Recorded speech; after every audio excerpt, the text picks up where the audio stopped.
Shri Harikrishna Heights इथं अत्यंत वाजवी दरात 25 एमिरेट्स आणि प्रशस्त पार्किंगसह 2 आणि 3 BHK रेडी पोझिशन फ्लॅट्स उपलब्ध। बुकिंगसाठी संपर्क पार्श्वनाथ प्रोजेक्ट 90 90 78 78 33।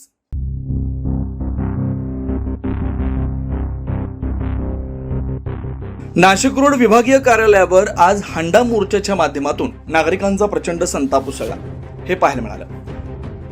वाढीव पाणी बिलाच्या विरोधात नागरिक रस्त्यावर उतरले।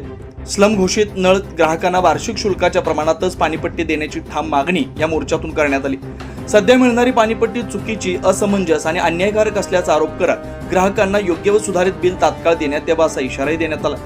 तसेच बर्माशल वाडीमध्ये नवीन नळ पाणी पाईपलाईन तातडीने बसवण्याची मागणी मोर्चातून जोरदार करण्यात आली। अनेक वर्षापासून पाण्याचा तुटवडा आणि जुनी पाईपलाईन असल्याने नागरिकांना कल्पनातीत त्रास सहन करावा लागत असल्याचं मोर्चेकऱ्यांनी यावेळी सांगितलं।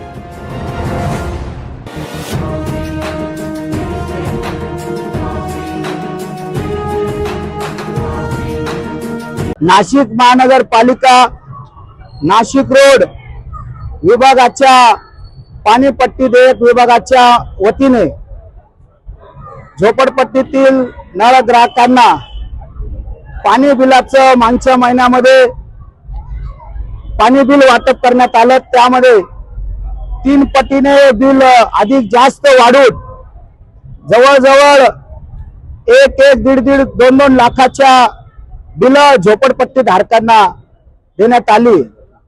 तसं पाहिलं गेलं तर माननीय तुकाराम मुंडे साहेब असताना 2018 मध्ये पाणी बिलामध्ये अगोदरच वाढ करण्यात आली होती आणि आता अचानक महापालिका प्रशासनाने प्रशासकीय राजवटीमध्ये स्वतः मनमानी करून या पाणी बिलामध्ये मनमानी करून बिल वाढ केलेली। तसा तो अधिकार स्थायी समितीचा असतो। अजून नाशिक महापालिकेच्या आगामी काळामध्ये निवडणुका होणार आहे, स्थायी समितीची नेमणूक होणार आहे आणि फेब्रुवारी महिन्यामध्ये करवाढ होत असते। परंतु यांनी त्या गोष्टी न पाळता महापालिका प्रशासनाने मनमानी करून गोरगरीब जनतेला फसवणारं असं घोर फसवणूक करणारं पाण्याच्या बिलाच्या संदर्भामध्ये वाढीव बिल दिलेले।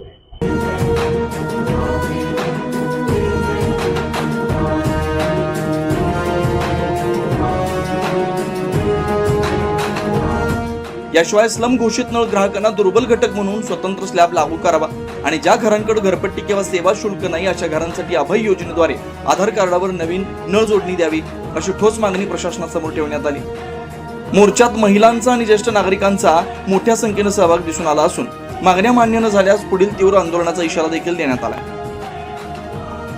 9 न्यूज महाराष्ट्रासाठी प्रतिनिधी प्रवीण कुलथे, नाशिक।